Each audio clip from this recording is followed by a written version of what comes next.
لك عليه بقى. السلام عليكم ورحمة الله وبركاته حبايب قلبي متابعين القناة.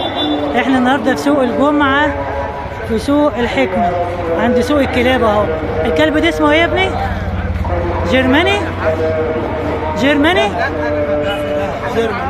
جيرمان واسمه ده. عامل كام ده؟ اسمها اه عاملة كام؟ عاملة كام دي؟ 3. ربنا يبارك. عايزين نشوف التانيين كده. السلام عليكم. بكام يا حاج اللولو الصغير ده؟ 500.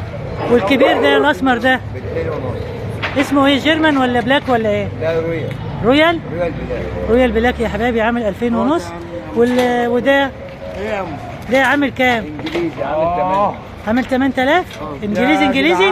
الحاجه بتنزل الحاجات دي على النت. بتنزل يعني يا عم واحنا بنعمل حاجات. ايوه يعني يا حاج. الاسعار كده عاديه ما فيش فيها حاجه ما تخافش. واللي هنا دولت يا ابني اسمهم ايه؟ اللي هنا دولت اسمهم ايه؟ كله جيرمان؟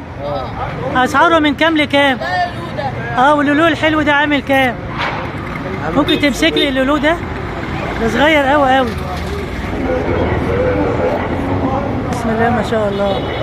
اللولو ده يا حبايبي عامل 500 جنيه. ودولت اسعارهم من كام لكام؟ لا مش عارفه صحيح. 1000 ونص.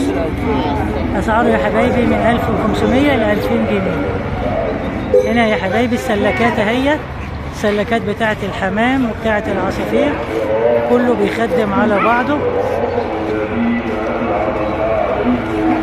صاحب السلكات اهوت السوق خلاص كده بيشطب. صاحب السلكات بيلم الخشب بتاعه وهيحمل السلكات بتاعته عشان خلاص السوق كده جاب اخره وبينفض خلاص. السوق كده شطب وكله بيلم حاجته ومشي. حبايب قلبي ده كان الفيديو بتاعنا النهارده في سوق الحكمة، سوق الكلاب يا حبايب قلبي. ده اخر السوق. حبايب قلبي ما تنسوش اللايك والشير والاشتراك في القناة علشان توصلكم مني كل مرة. الى اللقاء.